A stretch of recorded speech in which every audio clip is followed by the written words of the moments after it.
বর্তমান সময়ে হালের সব থেকে জনপ্রিয় ফ্যান হচ্ছে জেওয়াই সুপার 2218 ফ্যান। এই ফ্যানটা আপনারা যারা অনলাইনে একটু ঘাটাঘাটি করছেন তারা অবশ্যই চিনে থাকবেন, কারণ এই ফ্যানটার কিছু ইউনিক ফিচার আছে এবং কিছু খুবই ভালো ফিচার আছে যে কারণে এটার চাহিদাটা এত বেশি বা এটা এত ভাইরাল একটা প্রোডাক্ট। তা আজকে এটার আনবক্সিং এবং এটা একটা রিভিউ দেব যে এটা কি কারণে এত ভাইরাল সেটা আমরা জানার চেষ্টা করব। বক্স খুললে আমরা প্রথমে পেয়ে যাব হচ্ছে একটা ইউজার ম্যানুয়াল, একটি স্ট্যান্ড, তারপর আছে হচ্ছে একটা বেজ, তারপর আছে আমাদের ফ্যানটা একটু দূরে সরায় রাখি, আর লাস্টে আছে হচ্ছে একটা টাইপ সি কেবল। হ্যাঁ, অবশ্যই এটার মধ্যে কোনো অ্যাডাপ্টার পাওয়ার কোথাও না, যেহেতু আমরা যে ওয়ালটনের ফ্যানটা রিভিউ করলাম ওটার মধ্যে কোনো অ্যাডাপ্টার দেওয়া নেই। ওটা অনেক দামি ফ্যান, অনেক দামি বলতে এটা থেকে বেশি দামি, কিন্তু ওটার মধ্যে কোনো অ্যাডাপ্টার দেওয়া নেই। ফ্যানটা এখন আমরা সেট আপ করব। ফ্যানটা সেট আপ করার জন্য ফ্যানের বেজের সাথে উপরে যে ক্যাপটা লাগানো আছে, যে নবটা লাগানো আছে, এটা প্রথমে আপনাকে খুলতে হবে। খুলে এটার মধ্যে প্রবেশ করাতে হবে। প্রবেশ করিয়ে এটার খাজ কাটা অংশে আর এটার নবের সাথে মিলায়া জাস্ট একটা প্রেস করবেন। প্রেস করলে লেগে গেল।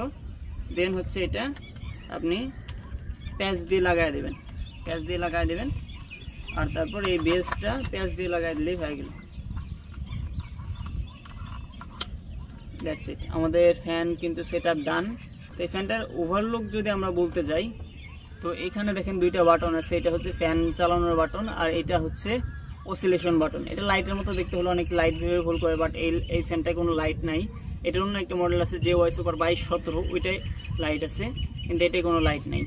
তো তারপর যেটা আছে মাইক্রো ইউএসবি চার্জিং পোর্ট এবং একটা টাইপ সি চার্জিং পোর্ট। আর দেন যে জিনিসটা আছে, যেটা আমার কাছে ভালো লাগছে, সেটা হচ্ছে একটা হ্যান্ডেলের মতো দেওয়া আছে, একটা হুকের মতো দেওয়া আছে, যেটার মাধ্যমে এই অংশটা খুলে ফেলে আপনি সরাসরি এই ফ্যানটা উপরে ঝোলায় দিতে পারবেন। তো এই সিস্টেমটা দেওয়া আছে। আর আরেকটা যে ভালো ফিচার আছে সেটা হচ্ছে এই যে ফ্যানের যে মাস্কটা, সামনের যে জালিটা, সেটা আপনি সহজেই খুলতে পারবেন। জাস্ট এভাবে ধরে চাপ দিতে হবে। চাপ দেওয়ার পর টান দিবেন, খুলে গেল। এরপর আপনি এটা ক্লিন করতে পারবেন, পাখাটা ক্লিন করতে পারবেন। বাট কখনোই পাখাটা ধরে টানাটানি করবেন না, কারণ এটা ব্রাশলেস মোটর ব্যবহার করা হয়েছে, পাখাটা ভেঙে বের হয়ে আসতে পারে।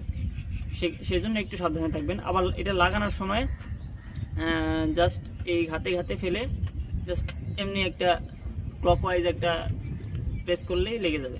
তো ফ্যানটার স্পিড হচ্ছে টোটাল 3টা। এইটা হচ্ছে স্পিড বাটন। স্পিড বাটনে প্রেস করে হচ্ছে আমরা স্পিড কমাতে বাড়াতে পারবো। তো এটা first speed, second speed and এটা থার্ড স্পিড। তো এবার অসিলেশনটা চালায় দিই। এখানে অসিলেশন কিছু অসিলেটিং করতেছে, ফ্যানটা মুভ করে বাতাস দিতেছে।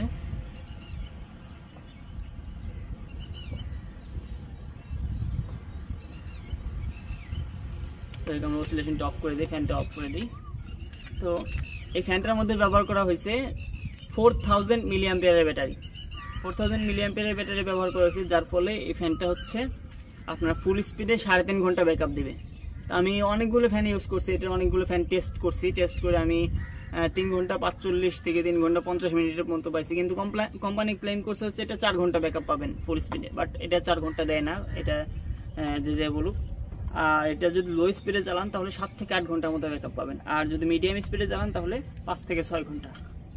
এটা হচ্ছে আমার টেস্টেড ব্যাকআপ, যে আমি টেস্ট করে যে ব্যাকআপটা পাইছি সেটা আপনাদের বললাম। তো এই ফ্যানটার কি সবকিছুই ভালো না ভাই? এই ফ্যানটার কিছু খারাপ দিক আছে। খারাপ দিকগুলো এখন আমি শেয়ার করি। খারাপ দিকগুলোর মধ্যে একটা সবথেকে বেশি খারাপ দিক যেটা লাগছে সেটা হচ্ছে এটার বেসটা। এটার বেসটা কিন্তু খুবই পাতলা, এবং রাতে যদি আপনি মশারির মধ্যে নিয়ে চালাইতে যান মাঝে মাঝে দেখা যায় যে এটা পড়ে যায়, কারণ এটার এই অংশের মধ্যে কিন্তু সব ব্যাটারিগুলো ব্যবহার করা হয়েছে। মানে ফ্যানের বেশিরভাগ ভরটা হচ্ছে এই অংশের মধ্যে, আর নিচের অংশে কিন্তু একদম ফাঁপা। দ্যাটস ওয়াই এটার সেন্টার অফ মাস কিন্তু সবসময় উপরের দিকে থাকে। উপরের দিকে থাকার ফলে যে কোনো সময় একটু নাড়াচাড়া লাগলে এটা পড়ে যাবে যদি মশারির ভিতর নিয়ে চালান। টেবিলের উপর রাখলে কোনো সমস্যা নেই, টেবিলের উপর রাখলে একদম স্টেবল থাকবে। আর এটার সাউন্ডের কথা যদি বলতে চাই, আগেও দেখাইছি আপনাদের, এটার সাউন্ড কিন্তু খুব কম হয়। ফ্যানটা অলমোস্ট সাউন্ডলেস বলা যায়, কারণ এটা যেটা সাউন্ড হয় ধরার মধ্যে পড়ে না। এটার বাতাসের স্পিড কিন্তু ভালো, আবার সাউন্ডও কম। এটা একটা ভালো বিষয়। তাহলে ভালো বিষয়গুলোর মধ্যে কি আছে? এটার সাউন্ড কম, তারপরে এটা হচ্ছে বাতাসের স্পিড ভালো, অসিলেশন আছে, লং লাস্টিং ব্যাটারি ব্যাকআপ। আর খারাপ দিকগুলোর মধ্যে আছে এটার বেসটা এবং এটার সেন্টার অফ মাস। এটার বেসটা হচ্ছে এটার খারাপ দিকগুলোর মধ্যে একটা। তো এই ফ্যানটার বর্তমান প্রাইস আছে 1450 টাকা, আমাদের কাছে প্রাইস 1450 টাকা। তো যারা অর্ডার করতে চান তারা অবশ্যই আমাদের স্ক্রিনে দেওয়া নাম্বারে কল করতে পারেন, অথবা আমাদের ডিসক্রিপশনে দেওয়া ফেসবুক পেজে মেসেজ দিতে পারেন। তো এটা আমি আমার অনেস্ট অপিনিয়ন শেয়ার করার চেষ্টা করছি। আমি যে সেল করি বলে যে এটার সব দিক দিয়ে ভালো বলবো এমন কিন্তু না। এটা আমি যেমনটা পাইছি তেমনটাই বলছি, এবং এটা আমি অনেককে সাজেস্ট করি যাদের বাজেট একটু কম বাট একটা ভালো জিনিস চান, তাদেরকে অনেককে সাজেস্ট করি। এটা প্রথমে আমরা সেল করতেছিলাম হচ্ছে 1050 টাকা করে, মার্চের শুরুর দিকে 1050 টাকা করে সেল করতেছিলাম। বাট ধাপে ধাপে এটার প্রাইস অনেক বাড়ছে। যেমন আমরা যা স্টক করি দেখা যায় যে এক সপ্তাহের মধ্যে বা 2-1 দিনের মধ্যে এটা শেষ হয়ে যায়। এখন আগে এক সপ্তাহ 10 দিন গেলেও এখন 2-1 দিনের মধ্যে শেষ হয়ে যায়, কারণ এটার চাহিদা বেশি। তো সেই দিক দিয়ে একটু বিবেচনা করবেন, কারণ প্রাইসটা কিন্তু একদমই আনস্টেবল। আজকে 1450 বললাম বলে যে কালকেও 1450 থাকবে এমনটা ভাবার আসলে কোনোই দরকার নাই। তো এটা যারা কিনবেন তারা অবশ্যই একটু ডিসক্রিপশন চেক করবেন, অথবা আমাদের কল দিয়ে দামটা জেনে নেবেন। তো এই ছিল আজকের মতো ভিডিওটা। তো ভিডিওটা মনোযোগ দিয়ে দেখার জন্য আপনাদের সবাইকে অসংখ্য ধন্যবাদ। অবশ্যই চ্যানেলটা সাবস্ক্রাইব করে যাবেন। Thank you.